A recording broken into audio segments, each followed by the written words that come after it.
Eh, Tadi ternyata low baterai ya. Saya ngecek jadi takut saya matiin aja. Tambahan aja mungkin ya, dikit-dikit aja. Soal apa kira-kira apalagi sih yang kita bisa temukan gitu pada saat perpindahan kita dari jalur biasa gini, jalur kereta ke jembatan. Ya mungkin teman-teman banyak yang tahu sih, cuman saya sharing aja mungkin ya apa yang saya pelajari sini ya. Takut nggak berguna soalnya apa yang saya pelajari. Nah, ya makanya supaya siapa tahu ada yang butuh gitu ya. Misalnya aja di ini kan jembatan ya anggapannya, bukan anggapannya, ini jembatan berarti anggapannya itu sungai gitu misalnya.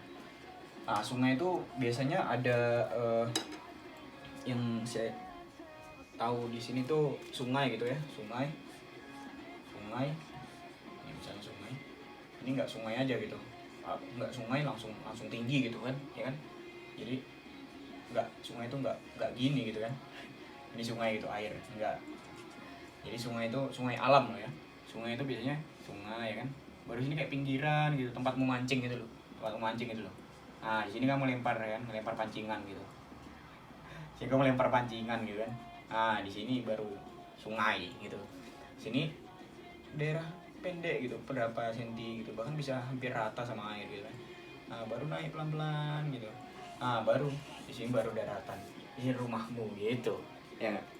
Nah daerah-daerah sini gitu dan jembatannya itu nggak dibangun di atas rumahmu ini, kadang bisa sampai sini gitu kan, atau di sini gitu, gimana gitu. Nah di situ pun masih ada sih ini tadi si subbalas kita. Pada saat air naik kan, berapa tahun gitu air naik, atau enggak di Indonesia tuh sering banjir gitu kan, naik sini airnya. Jadi air yang saya pelajari tuh air sungainya tuh naik dalam kurun waktu sekian gitu, airnya naik. Ini ngerekam nggak sih? Oh, enggak. Airnya naik gitu. Akhirnya dia membanjiri daerah ini misalnya, atau pada saat inilah, pada saat banjir lah gampangnya, contoh konkretnya lebih pasti gitu malah kan, banjir gitu, banjir ya, airnya naik gitu, kayaknya lebih enak sih enggak ya.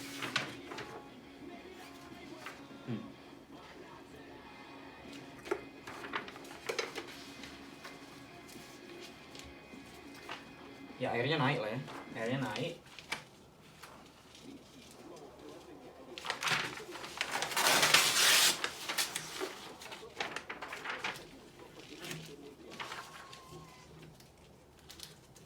Nah, airnya naik kan, airnya naik, lalu anggapannya itu kan gimana, airnya naik terus membanjiri gitu kan, membanjiri misalnya sekian gini, nah sini air ini.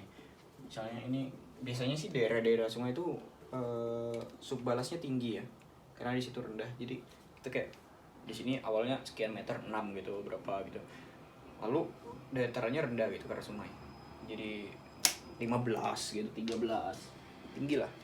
Nah pada saat kalau di sini tuh pada saat lebih tinggi daripada 6 itu, misalnya di sini 6 ya, 6 di sini kita pakai 1:1,5 ya, jadi 1 turun 1,5 horizontal. Karena baru udah lebih dari 6 itu kita pakai tergantung tanah, tadi normalnya gitu 1:2 gitu, jadi lebih landai. Tapi pada di situ ada perhitungan lainnya gitu kalau daerah sungai ini. Jadi sini berapa gitu tergantung dari airnya ini, banjirannya ini. Ada daerah di mana dia tidak terbanjiri dengan memperhitungkan juga gelombangnya. Gelombangnya sekian, misalnya 6,5 meter dari sini. Itu berapa gitu? Anggap ini totalnya berapa? 13 gitu ya. Sementara daerah yang terbanjiri itu 6 meter lah, 6 meter. Berarti ya di sini 6 meter gitu ada namanya sebenarnya kayak tadi itu yang 0,5 tapi bahasanya lain gitu. Di sini berma. Atau apa namanya di sana di Indonesia. Jadi berma 3 nilai minimal ya. Kapan tidak 3 gitu? Nah, itu ada alasan. Ada jawabannya kapan. Baru di sini 1:2 tadi. Lebih landai tadi. 1:2. Nah, ini kan terbanjirin ya. Salah satu yang diperhitungkan adalah ini kan tanahnya kan kita padetin gitu kan dalam posisi kering, anggapannya dia kering gitu, kuat, oke, siap dieksploitasi. Beberapa tuh kan kalau kita baca di berita-berita tuh kadang ada yang jalurnya jebol apa segala macam, itu karena banjir. Nggak jelas lah pokoknya kan. Di sini di daerah jembatan itu yang diberitakan kurang lebih sama sih sebenarnya masalahnya. Di sini tergenangi air ya kan. Air di sini tanah. Tanah tuh kan istilahnya kayak ya benangnya teh gitu kan, meresap air. Air masuk ya kan, air masuk. Nah, di sini ada daerah namanya zona kapilaritas lah ya. Ya. Nah, sini masuk dengan ada namanya sudut apa gitu lagi ya. Tahu lah ya. Nah, dengan tinggi zona tadi sekian gitu kan. Bukan baru semester ini kalau yang ini. Kalau yang masalah kaku-kaku itu udah tahun lalu kan kalau nggak salah. Nah ini pada saat terbanjiri gitu kan. Pada saat terbanjiri oke. Nah kan dua sisi ya karena sungai tadi. Jadi terbanjirinya di dua sisi ya. Air tuh kan kayak ngasih tekanan ya. Jadi malah lebih kuat dong. Oke. Tapi pada saat air turun, air kan ngasih ini ya. Pada saat air keluar kan ngasih degaya ya. Plus pada saat itu sudah tergenang, oke dia ngasih tekanan, tapi juga bahkan sebelumnya pun ya air ini udah mengurangi karakteristik sifat mekaniknya tanah ya. Jadi kekuatannya pun berkurang gitu ya. Kekuatannya tanah berkurang. Itu ada hitungannya. Gila. Kan udah, apalagi tambah pas dia surut.